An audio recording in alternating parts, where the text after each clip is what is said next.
before the grocery store, before the hardware chain, before the pharmacy on every corner. Frontier families kept themselves alive using skills so effective, so deeply practical, that modern survival experts are quietly rediscovering them one by one. Number 7 on this list was used by homesteaders from Kentucky to Kansas to treat infections that today would send you straight to urgent care. Number 14 was so efficient that the United States Army studied it during World War II. And number 3 is a food preservation method that kept meat edible for 2 years without a single piece of equipment you could not make with your own hands. Here is the truth that nobody in the modern world wants to say out loud. These families did not just survive, they thrived. They raised children, built communities, and lived full lives with none of the infrastructure we consider essential today. The knowledge they carried is not quaint. It is not primitive. It is a complete system for human survival that took 10,000 years to perfect and less than a century to forget. Before we start, hit subscribe. Once you see what Frontier families actually knew, you will never look at your pantry, your yard, or your medicine cabinet the same way again. Let us count down the 25 survival skills Frontier families used that nobody teaches anymore. Before drilling rigs and municipal pipes, a homesteader stepping onto raw land had one urgent question: where is the water? Frontier families read the landscape the way we read road signs. Cottonwood trees in a dry valley meant a creek within 30 feet of the surface. A V-shaped notch in a hillside meant seasonal runoff concentrated in one spot. Bright green grass in an otherwise brown September field meant a hidden spring just below the topsoil. They watched where animals gathered at dawn, where insects swarmed at dusk, where morning frost lingered longest on summer ground. A good water reader could sink a hand-dug well in exactly the right spot on the first try, saving weeks of back-breaking labor. This skill kept entire settlements alive during drought years when the obvious water sources dried up. Today, we call a plumber. Frontier families called it Tuesday. Number 24, smoke curing meat without a smokehouse. A proper smokehouse took lumber, time, and a settled homestead, but families moving west could not always wait. The trail cure used green hardwood cut into fist-sized chunks, a simple tripod of poles, and wet burlap draped around the frame to trap smoke against hanging strips of meat. Hickory, apple, and wild cherry were prized.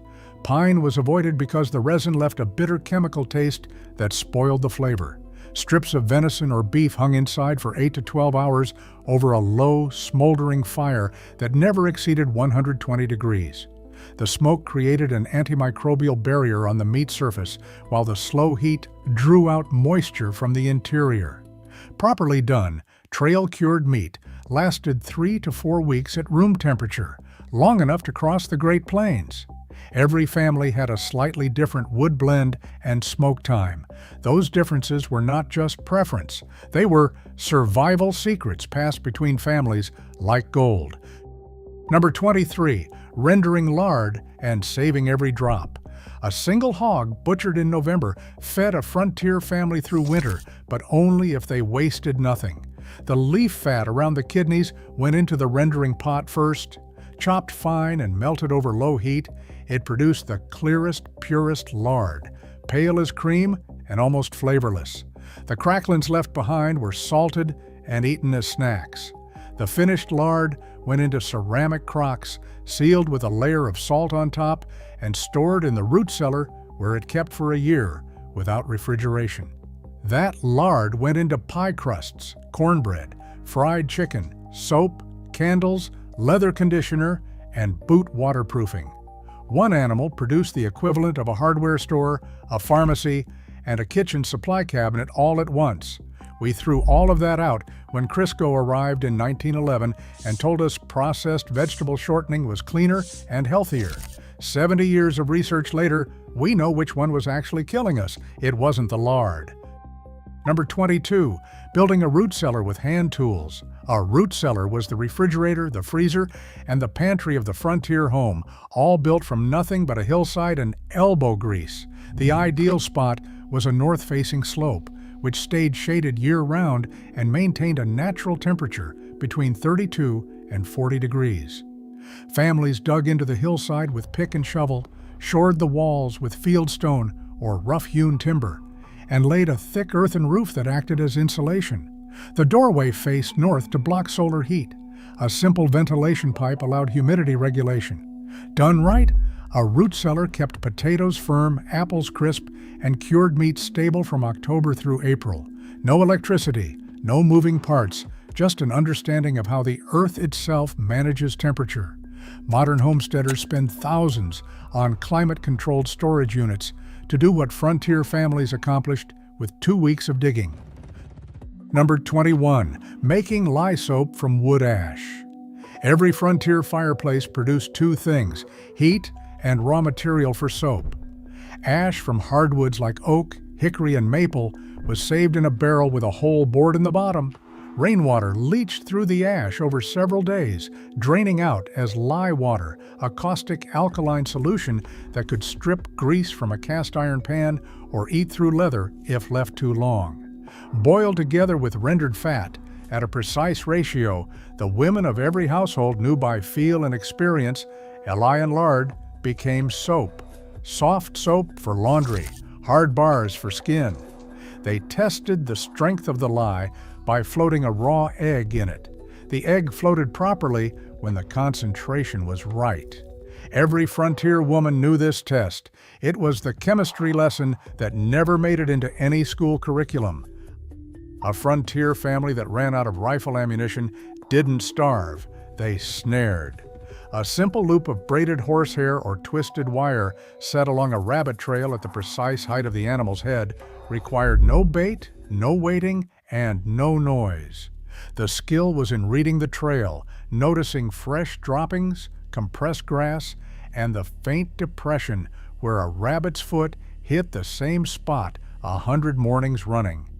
Set the snare 2 finger widths above that depression, and the loop caught the animal's neck cleanly.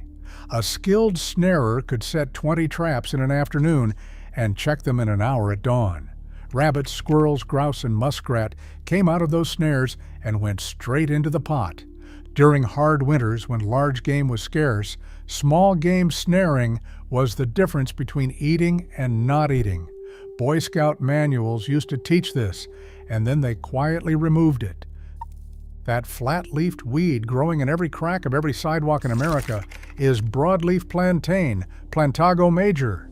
Frontier families considered it as essential as bandages, crushed or chewed and pressed against a bee sting, a splinter, or an infected cut. A plantain poultice drew inflammation from the tissue within minutes. Herbalists today call it a drawing herb. The active compound aucubin has demonstrated anti-inflammatory properties in modern laboratory studies. Frontier women applied it to boils, infected wounds, and insect bites, with results consistent enough that the skill was passed to every child by age 8.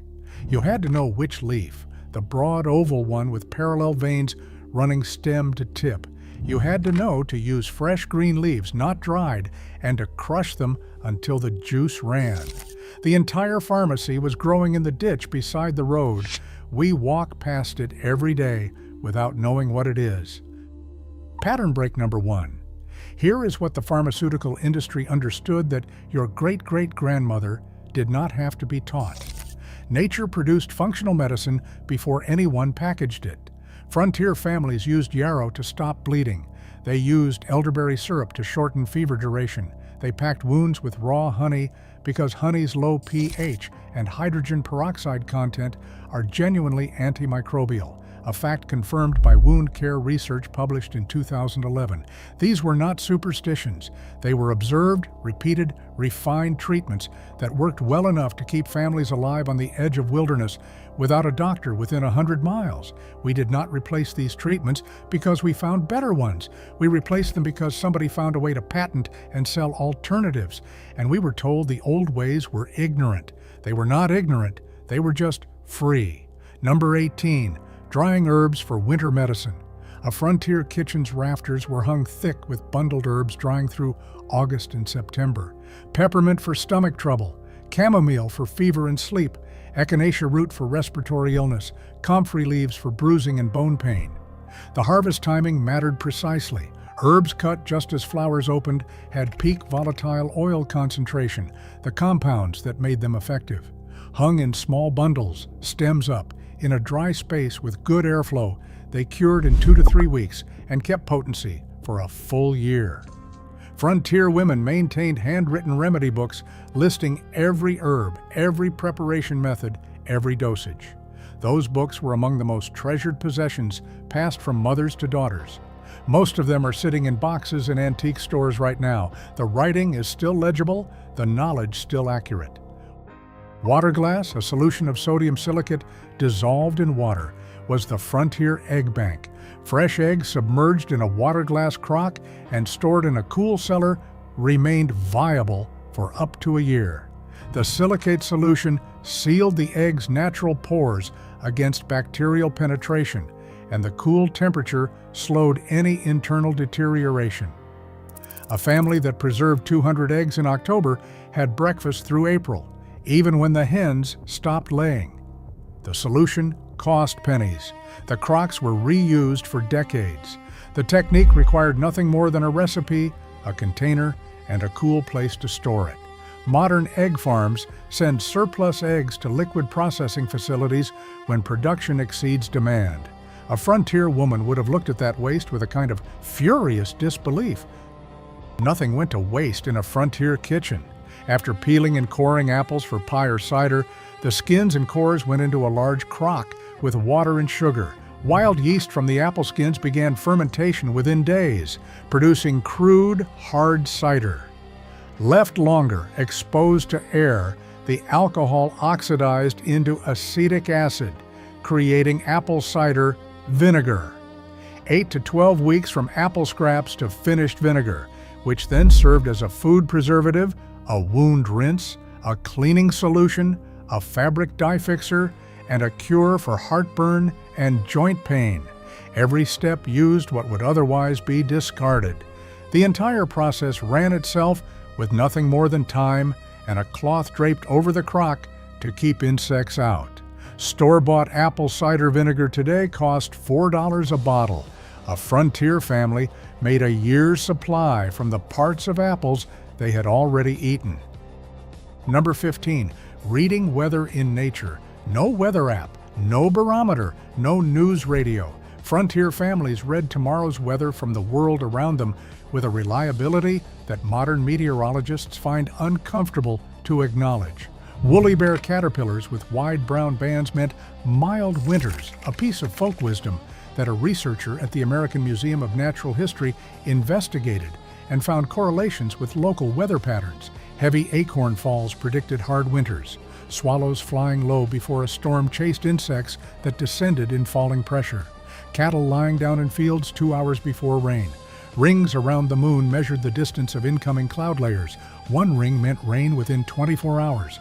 2 rings meant 48 hours. These were not random superstitions. They were centuries of careful observation condensed into practical rules. Families whose harvest depended on accurate weather prediction had a powerful incentive to get this right. Number 14. Hand digging a well. The U.S. Army Corps of Engineers studied hand-dug well techniques during World War II, specifically because they needed to understand how frontier communities had achieved such consistent access to groundwater without machinery. The answer was methodical. Identify water signs in the landscape, dig in the pre-dawn hours when the ground is coolest and the physical work least punishing. Shore the walls with fitted stone rings as you descend to prevent cave-in. Test the water with a clean cloth and the taste of your own hand. A skilled well digger knew by the smell of the soil when he was getting close. Earthworms driven upward by rising moisture, clay giving way to gravel, the first cold dampness on the wall that meant the water table was 20 minutes away. Wells dug this way lasted generations. Some still flow today on properties that have not had a human hand touch them in 100 years.